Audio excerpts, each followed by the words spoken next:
Oh my gosh. Welcome to our live where Chris looks homeless. I know. I need a shave. I'm bumping everything. I'm sorry. Rule number 1. Don't bump the desk. No.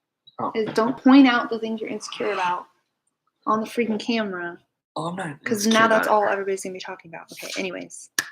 Happy Monday Funday, guys. It has been 3 weeks since we went live. And if you are new here, we go live here on TikTok. We go live here on YouTube at the same time. So if I'm not looking at you, I am probably looking at the other camera because I'm still not tech savvy enough to figure out how to do it all at once. Yeah. We'll get there. We'll get there. All right. That's not a priority tonight. Come on, Zuckerberg. Goodness gracious. Ugh, I'm already irritated with Zuckerberg, so it's fine.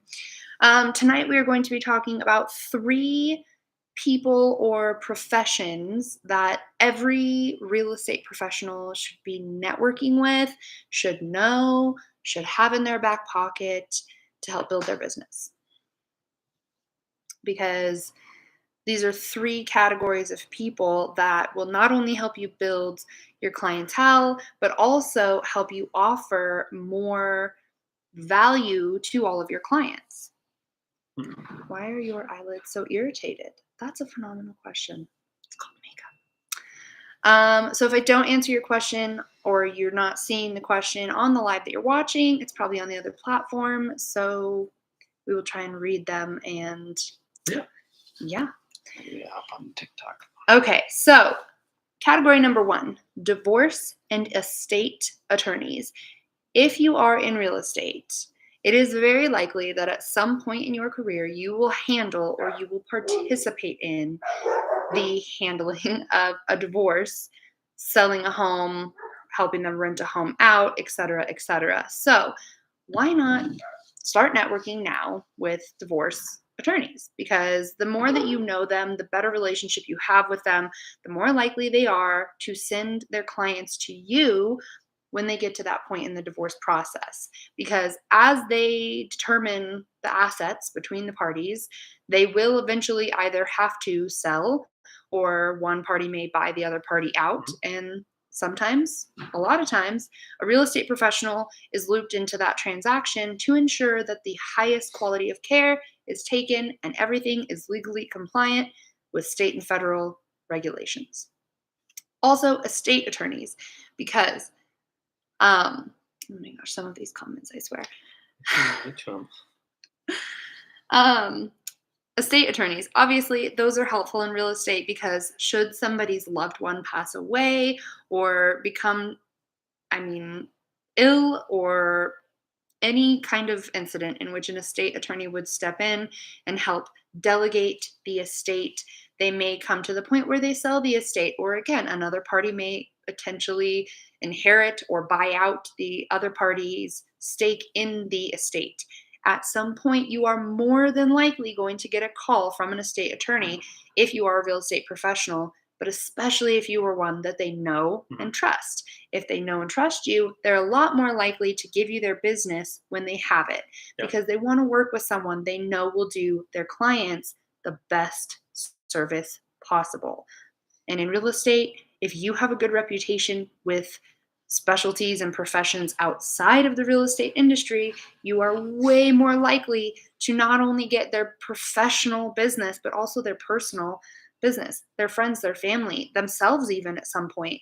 They want to work with who they know, and that's why networking with them early and often is a great idea. Yeah, I agree. I think that lawyers in general are a pretty good group to be on, having your back pocket. You never know when you're going to need one. Yep, so you might as well have them in your good graces, especially in real estate. Real estate is just pretty much legal stuff. Everything in real estate is legal. It's contracts and you name it. So not only, you're going to get into divorce attorneys and estate attorneys, different category, but having those people in your back pocket, having them as contacts, having individuals that you can reach out to is also going to be beneficial to you in your career. But like she said, if you have an individual that's going to have a divorce, I haven't looked up the statistic, but I'm probably saying 9 times out of 10 divorced couples sell a house. More often than not. I'm sure there's instances in which they don't sell it on the market. Yeah. But there are instances too in which the husband will buy out the wife, or the wife will buy out the husband, their stake in the property. And a lot of times that can be done with or without a real estate professional. But if you have that existing relationship, that attorney is more likely, or their office is more likely to depend on you and other resources you may have that they don't want to have to spend the extra time connecting with. If you know them and you can make that transaction quick and painless, you're going to be their go-to person. And that's as easy as it has to be. So the next category is handymen and general contractors. There has never been a transaction in my career, and I'm sure there's tons and tons of other transactions, that I was not asked at some point or another if I knew a handyman or a general contractor.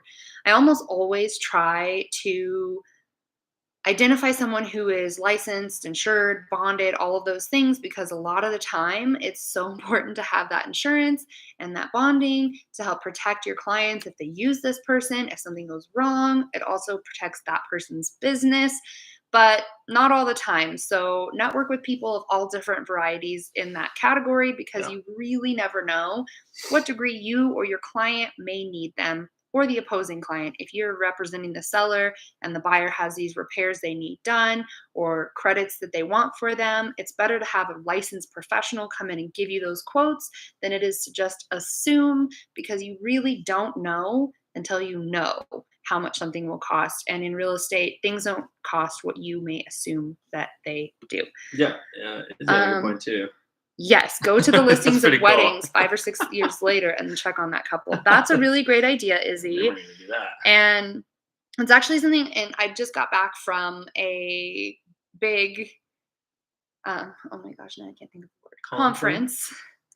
And somebody talked about when you read that like somebody's engaged, to follow up with them in a year or two, because they're more than likely married at that point, and then follow up another year or two because they're more than likely considering having kids at that point, and then another year or two when they've had more than one kid and maybe that house is too small now, or they're just tired of renting, or they're moving.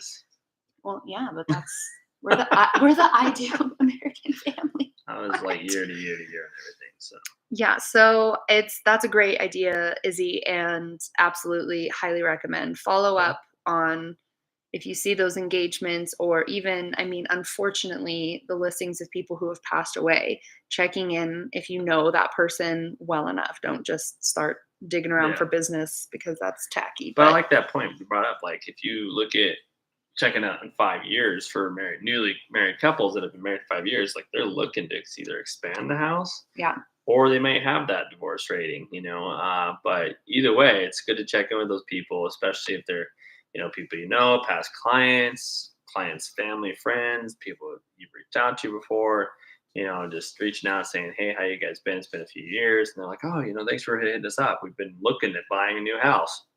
Especially if you know them well enough, if you were at their wedding, maybe remind them of something amazing that happened at their wedding, or how funny it was that that bridesmaid caught the bouquet. Is she married yet? Was she looking to buy or sell a house? You really never know. And so building these relationships early on and maintaining them frequently, so vital. So category number 3 that you will want to network with and have in your back pocket are hotel owners and managers, as well as Airbnb owner and managers, especially bonus points if they have a long-term rental opportunity. That's for people like traveling nurses, law enforcement, young families who aren't sure yet where they want to live, young unmarried couples who aren't quite ready to buy now. But once you start to network with them, you stay in communication. When they are ready, you're going to be who they want to use.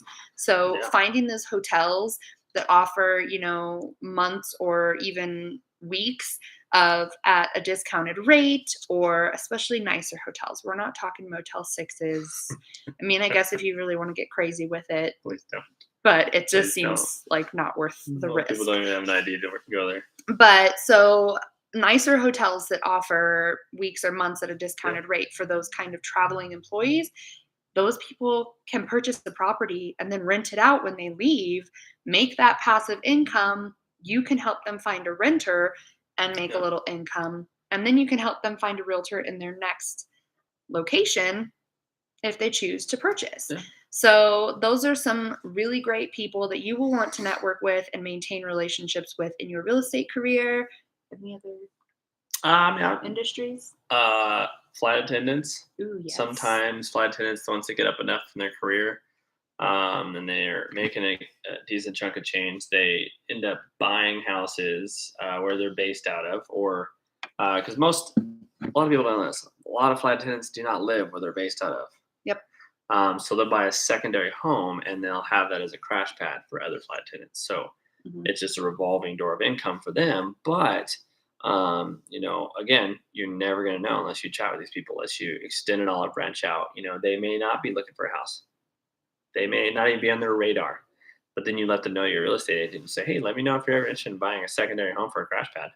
Or they may know someone who was You know? just talking about that Yeah. on their flight earlier, Yep. and they will be able to now go to that person and say, listen, you were talking about buying that beautiful home in Albuquerque, 5 minutes from the airport. I know you need that crash pad. Let me put you in touch with the best realtor in Albuquerque. It's Boom. It's me. But if you're not making those relationships, somebody else is, and you will be sincerely missing out on some really incredible business opportunities, not only for clients, but also being able to offer extensive value. Knowing Yeah. a reliable hotel for when your seller sells their property but isn't ready to move into their new home, that they can stay in for a week or two with their family.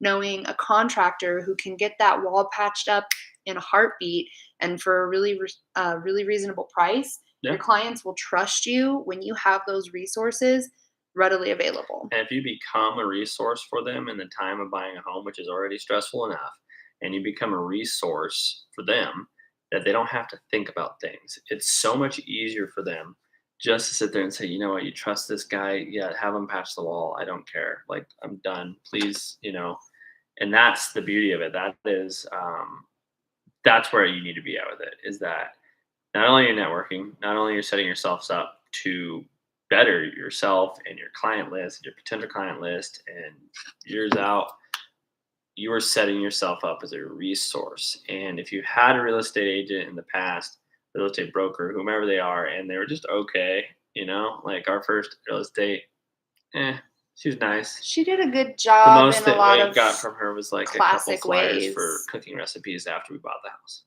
And you know what? And If it's you're a cool. realtor and that's the Great. business, that's your Yeah. follow-up, that's what you do, and it works for you, Yeah.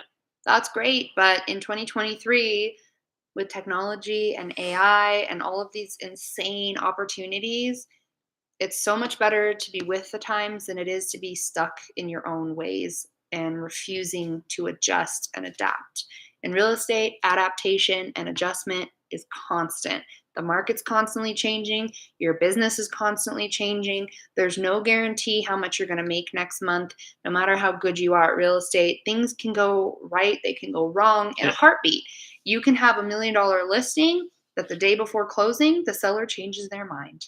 You really, truly, genuinely don't know. So having these little tips and tricks will at least put some kind of consistency in your pocket, or at least add the value that you need to be the absolute best in your career that you can be.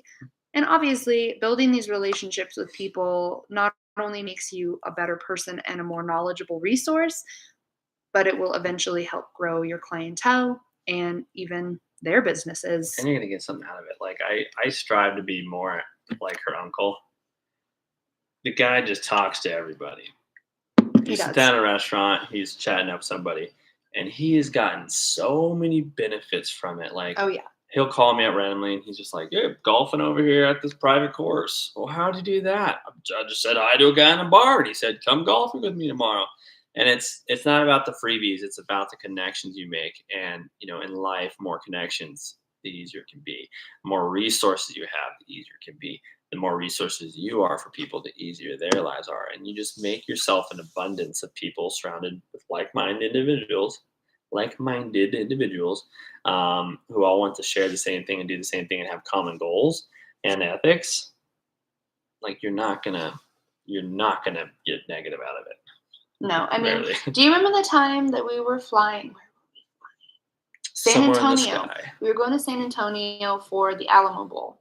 And we got on our plane later Hey, than we believe it meant or to, not. and we sat in the Yeah. very last row with this very large, Random. very sweet guy, and we were both He was a irritated to big be boy. sharing this small space with him, the very far back row. You know, there's no way to lean back. There's no Wasn't he arm sitting room. in the middle? Yeah, he was sitting right in the middle, Like, and we at first we were- were so mad that he wouldn't let us sit together, but then we kind of got to chit-chatting with him, and ultimately found out he was the manager, No, yeah, he was like or he was like the either franchise manager or owner franchise owner of Ripley's Believe It or Not museum. Yeah. That's And so awesome. we chatted with him this Yeah. whole, what is it, like an hour and a half flight to San Antonio. Yeah. And at the end of the flight, he was like, here's what I'm going to do. You're going to come visit me during your stay at San Antonio. Yeah. Let them know I sent you, and you'll have free passes. Take a look at my museum, all of the museums. Because I think there's 2 or 3 different like things you can do.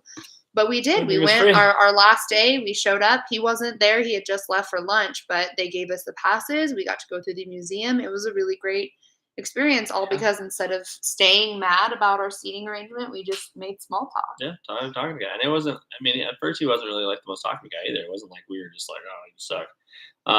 You know, we started, you know, saying, hey, like, what do you do? Oh, you know, and at the time I was still in law enforcement, right? Yeah, you were in So law I enforcement. was on police officer. He's like, oh, thanks for your service. And then it just well, and he was asking it. why we were going to San Antonio. We were going for the Alamo Bowl. I was offered the opportunity to represent the Alamo Bowl for my sports blog, which was awesome.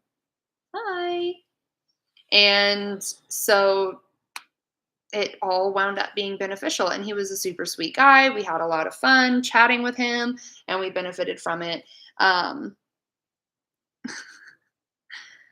We love the TikTok trolls. We love them. There's a couple of questions, but I've been investing heavily in commercial real estate, but then they said they're looking for a timeshare. We are timeshare owners. I, as a realtor, would not necessarily recommend purchasing a timeshare. If you are looking in commercial real estate and you ever need any realtors in anywhere in the world, pretty much.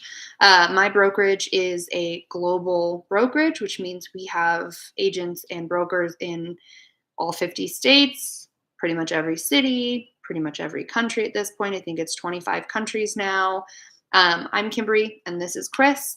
I am a licensed associate broker here in Albuquerque, New Mexico, and Chris is studying to get his license. We have been happily married for going on 7 years now, and almost 10 years together in November. So we love the trolls that are, she's cheating on him, he's her new man. I don't know, whatever.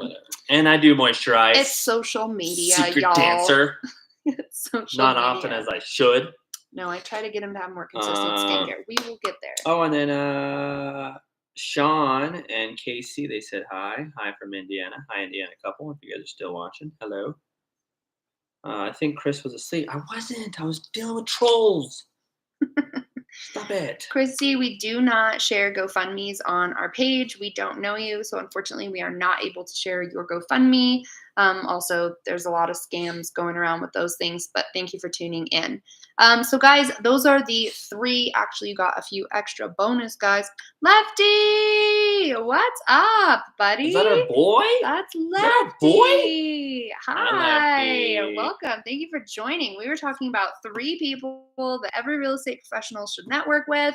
Another one, teachers. Yeah. Lefty is a phenomenal teacher. Phenomenal. And absolutely, his wife is a phenomenal teacher. But look at that. They met in teaching, so they each own separate homes. So if they wanted to, they could sell one. That's not their plan, but it's just an example of another way that teachers can be of benefit to you. You can help them. Teachers know parents. They know parents who are looking for homes. They know the school districts that the parents want to be in.